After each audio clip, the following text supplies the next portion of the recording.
হই, আমি দীপশিখা আর এটা হলো জন্মাষ্টমীর ব্লগ। যে দেখলে সকালবেলায় উঠেই ভাইয়ের সাথে বাজারে চলে গিয়েছিলাম, কিছু জিনিস কালকে আনা হয়নি তো তাই। বাজার থেকে ফিরেই আমি স্নান করে মন্দিরে চলে গিয়েছিলাম। সত্যি কথা বলতে আমার পুরো ডিএমটা ব্লগ নেই কেনতে ভরে গেছে, কিন্তু আমি এতটাই চাপে আছি যে আমি দিতে পারছি না। আর বাড়িতে এসে যদি দেবো, বাড়িতে কাজ চলছে, তাই বাড়িতেও দেওয়া হচ্ছে না। রাখির সময় আসতে পারিনি তো কী হয়েছে, ভাইয়ের জন্য রাখিটা তো কিনে রেখেছিলাম, আর গিফট সে রাখির দিনই পেয়ে গেছে, তাই ওকে রাখিটা পরিয়ে দিয়েছি খালি।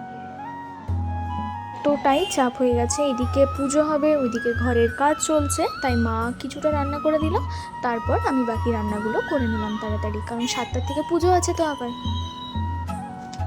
রান্না কিছুটা কমপ্লিট করেই আমি আবার বাবার সাথে কেক আনতে আর মিষ্টি আনতে বেরিয়ে পড়ি। আর এসেই আমি গোপালের জায়গাটা সুন্দর করে সাজিয়ে দিই। আমি তাড়াতাড়ি নিচে রেডি হয়ে এসে গপুকে রেডি করতে বসে যাই। তোমাদের মনে আছে কিনা জানি না, আমি বলেছিলাম গপুকে যে তুমি কিছু একটা করো যাতে সব কাজ 15 তারিখের মধ্যে কমপ্লিট হয়ে যায়, আর 16 তারিখ জন্মাষ্টমীটা আমি যাতে তোমার কাছে কাটাতে পারি। আর সে তাই করেছে, সে আমার সব কথা শুনতে পায়।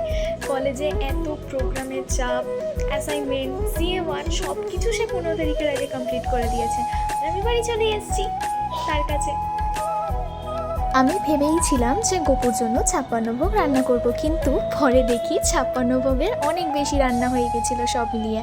তারপর পুজো শুরু হয়ে যায় আর আমরা লাস্টে গপুর কেকটাও কাট করে নিই। পুজো শেষ হওয়ার পর আমরা সবাই ভোগ খেতে বসে যাই।